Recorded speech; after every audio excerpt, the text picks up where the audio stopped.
نے 18,000 مخلوقات کو پیدا کیا ہے، تمام کو برابر نہیں بنایا، تمام کو یکساں نہیں بنایا، تمام کا سردار اللہ نے انسان کو بنایا۔ لقد کرمنا بنی آدم کا تاج زری انسان کے سر پر رکھا گیا۔ لقد خلقنا الانسان فی احسن تقویم کے مشرف کے لقب سے انسان کو مشرف فرمایا گیا۔ انسان کو 18,000 مخلوقات کا سردار بنا دیا۔ اب یہ انسان کے برابر نہیں۔ ایک انسان تو وہ ہے جو کہ کھڑے ہو کر پیشاب کر رہا ہے، اور ایک انسان وہ ہے جو بیٹھ کر پیشاب کر رہا ہے۔ کیا یہ دونوں انسان برابر ہو سکتے ہیں؟ ایک تو وہ ہے جو کہ صبح صبح جا رہا ہے، گھنٹہ ہلا رہا ہے، ایک وہ ہے جو اللہ کے گھر میں آتا ہے اور اللہ کے سامنے اپنے سر کو چھپا دیتا ہے۔ کیا دونوں انسان برابر ہو سکتے ہیں؟ ہرگز برابر نہیں ہو سکتے۔ معلوم یہ ہوا ایک خدا کو ماننے والا افضل ہے۔ اب ایک خدا کو ماننے والا ایک تو وہ ہے جو کہ صرف جمعے کی نماز پڑھنے کے لیے آ رہا ہے، اور ایک وہ ہے جو کہ 5 وقت کی نماز پڑھنے کے لیے آ رہا ہے۔ تو کیا یہ دونوں برابر ہو سکتے؟ ہرگز برابر نہیں ہو سکتے۔ معلوم یہ ہوا مومن سے افضل مومن صالح ہے، صالح سے افضل متقی، متقی سے افضل قطب، قطب سے افضل ابدال، ابدال سے افضل غوث، غوث سے اعظم، غوث سے افضل غوث اعظم، غوث اعظم سے افضل تبع تابعی، تبع تابعی سے افضل صحابی، صحابہ کرام میں سب سے افضل ابو بکر صدیق ہے، ان کے بعد نبی ہے، ان کے بعد 313 رسول ہیں، ان 313 رسولوں میں 5 اولو العزم رسول ہیں، ان 5 رسولوں میں سب سے بہتر ابراہیم خلیل اللہ ہے۔ ابراہیم خلیل اللہ کے بعد جہاں پر کہ تمام کی تمام فضیلتیں، عظمتیں، رفعتیں، بلندیاں ختم ہو جاتی ہیں، وہاں سے ہمارے نبی کی فضیلت کا آغاز ہوتا ہے۔ زور سے بول دو سبحان اللہ۔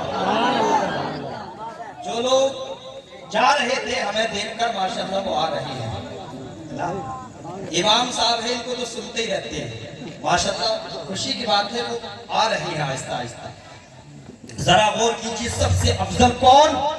بولیے مدینے والے مصطفیٰ۔ سب سے افضل کون؟ ہمارے آقا۔ کون ہے جو میرے آقا سے برتر ہو، میرے آقا سے افضل ہو؟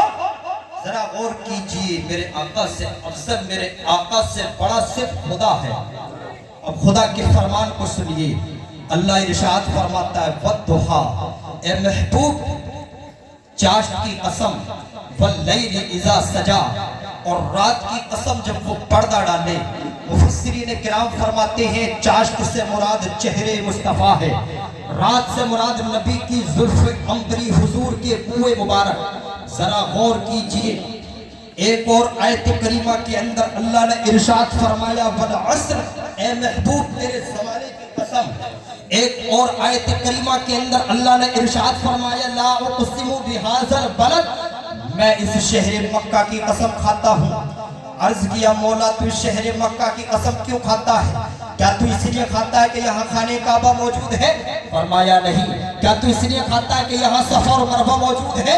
فرمایا نہیں۔ کیا تو اس لیے کھاتا ہے کہ یہاں میزاب رحمت موجود ہے؟ فرمایا نہیں۔ کیا تو اس لیے کھاتا ہے کہ یہاں تیری 2 نشانیاں موجود ہیں؟ فرمایا نہیں۔ مولا پھر تو کیوں اس مکہ کی قسم کھاتا ہے؟ اللہ نے ارشاد فرمایا وَأَنْتَ حِلٌّ بِهَذَا الْبَلَدِ، میں شہر مکہ کی قسم اس لیے کھاتا ہوں یہاں کی زمین کو میرے محبوب کے قدم لگ چکے ہیں۔ جس زمین کو محبوب کے قدم لگ جائے اس زمین کی قسم اللہ کھاتا ہے۔ اب ذرا غور کیجئے، قسم کس چیز کی کھائی جاتی ہے؟ کیا قسم حقیر چیز کی کھائی جاتی ہے؟ کیا قسم چھوٹی چیز کی کھائی جاتی ہے؟ کیا قسم ذلیل چیز کی کھائی جاتی ہے؟ کسی نے کتے یا بلی کی قسم کھاتے ہوئے کسی کو دیکھا ہے؟ چھوٹی چیز کی قسم کھاتے ہوئے کسی کو دیکھا ہے؟ نہیں دیکھا ہوگا۔ قسم جو کھائی جاتی ہے معظم شے کی کھائی جاتی ہے، عظمت والی چیز کی کھائی جاتی ہے، برکت والی چیز کی کھائی جاتی ہے، جو چیز شان و شوکت میں بڑی ہوتی ہے قسم اس کی کھائی جاتی ہے۔ مثال کے طور پر اللہ رب العزت نے اپنے محبوب کے زمانے کی قسم کھا کر یہ اشارہ دے دیا اے میرے نبی کے غلاموں، نبی کے جیسا کسی کا زمانہ نہیں۔ اللہ نے اپنے محبوب کے چہرے کی قسم کھا کر، اللہ نے اپنے محبوب کی زلفوں کی قسم کھا کر، اللہ نے اپنے محبوب کے زمانے کی قسم کھا کر یہ اشارہ دے دیا اے میرے نبی کے غلاموں، اے میرے نبی کے وفاداروں، اے میرے نبی کے جانثاروں، جیسا میرا محبوب لاجواب ہے ویسے ہی میرے محبوب کا چہرہ لاجواب ہے۔ زور سے بولو سبحان اللہ۔ بس آپ کی نیند کو بیدار کرنے کے لیے آپ کو بیدار کرنے کے لیے کھڑا ہوا ہوں. یہ ہمارے مہمان حضرات ہیں. بھرپور وقت دیا جائے گا. تھوڑے سے وقت کے لیے حاضر ہوں. تھوڑے سے وقت میں سمندر کو سمیٹنے کی کوشش کر رہا ہوں. زور سے بول دو سبحان اللہ. سبحان اللہ. ہاں صبح تو ہم دو ہاں تو میں عرض یہ کر رہا تھا گھبرانے کی ضرورت نہیں ہے. تھوڑی دیر سے لیجیے. فکر کرنے کی ضرورت نہیں ہے. حاجی کی باتوں میں مت جائیے ہے نا. حاجی کی باتوں میں جانے کی ضرورت نہیں. بہرحال میں عرض یہ کر رہا تھا چہرے مصطفیٰ کے جیسا کسی کا چہرہ نہیں. اسی چہرے مصطفیٰ کو جب سیدنا حسان بن ثابت شاعر بارگاہ رسول کے شاعر اسلام کے سب سے پہلے شاعر ہم جو نعت خوانی کرتے ہیں یہ کس کی سنت ہے؟ حسان بن ثابت کی. اور نعت سننا میرے آقا کی سنت. نعت پڑھنا صحابی رسول کی سنت. تو پڑھنا بھی عادت ہے اور سننا بھی. سبحان اللہ سبحان اللہ. پڑھنے والے کو بھی معمولی مت سمجھو اور سننے والے کو بھی معمولی مت سمجھو. پڑھنے والا صحابی ہے تو سننے والے مدینے والے مصطفیٰ ہیں. سبحان اللہ. سیدنا حسان ابن ثابت اسلام کے سب سے پہلے شاعر جب انہوں نے ہمارے آقا کے چہرے کو دیکھا تھا تو عرض کیا تھا یا رسول اللہ وَأَحْسَنُ مِنْكَ لَمْ تَرَ قَطُّ عَيْنِي وَأَجْمَلُ مِنْكَ لَمْ تَلِدِ النِّسَاءُ خُلِقْتَ مُبَرَّأً مِنْ كُلِّ عَيْبٍ كَأَنَّكَ قَدْ خُلِقْتَ كَمَا تَشَاءُ. یا رسول اللہ میری آنکھوں نے آپ کے جیسا حسین و جمیل آپ کے جیسا خوبصورت کسی کو نہ دیکھا. اور میری آنکھیں کیسے دیکھتی جبکہ اس دھرتی پر اس گیتی پر اس زمین کے اوپر اس آسمان کے نیچے اس کائنات کے اندر کسی ماں نے نبی کے جیسا حسین و جمیل نبی کے جیسا خوبصورت کسی کو پیدا ہی نہ کیا. خلقت مبرأ من کل عیب کأنک قد خلقت کما تشاء. یا رسول اللہ اللہ نے آپ کو تمام عیوب تمام نقائص گندگی آلودگی نجاست ناپاکی ہر برائی ہر عیب سے پاک و صاف کر کے پیدا کیا. گویا کہ آپ نے جیسا چاہا اللہ نے آپ کو ویسا پیدا کیا. اور آگے اور ایک اور حدیث پاک آپ حضرات سنیے. مشہور صحابی رسول سیدنا جابر سیدنا ابو ہریرہ رضی اللہ تعالی عنہ نے جب ہمارے آقا کے چہرے کو دیکھا تو عرض کیا یا رسول اللہ ما رأیت شیئا احسن من رسول اللہ کأن الشمس تجری فی وجہہ. یا رسول اللہ میری آنکھوں نے آپ کے جیسا حسین و جمیل کسی کو نہ دیکھا گویا کہ آپ کے چہرے میں سورج تیر رہا ہو. زور سے بول دو سبحان اللہ. سیدنا جابر بن سمرہ نے ترمذی شریف صفحہ نمبر 390 کی یہ حدیث پاک ہے. سیدنا جابر بن سمرہ نے جب چہرے مصطفیٰ کو دیکھا تھا تو عرض کیا تھا یا رسول اللہ رأیت رسول اللہ صلی اللہ تعالی علیہ وسلم فی لیلۃ اذہیانی وعلیہ علۃ حمراء فجعلت انظر الیہ وإلی القمر فهو عندی احسن من القمر. اور سے بول دو سبحان اللہ. سبحان اللہ بے سبحان اللہ سبحان اللہ اللہ. کہتے ہیں کہ میں نے نبی کو 14ویں رات میں دیکھا اور 14ویں کا چاند کتنا چمکتا ہے آپ سبھی حضرات جانتے ہیں. جو نہیں جانتے وہ ہاتھ اٹھا کر بتا دو. سب جانتے ہیں ماشاءاللہ سبھی حضرات جانتے ہیں. 14ویں رات میں چہرے مصطفیٰ کو دیکھا. سبحان اللہ. حضرت جابر ابن سمرہ کہتے ہیں فجعلت انظر الیہ وإلی القمر.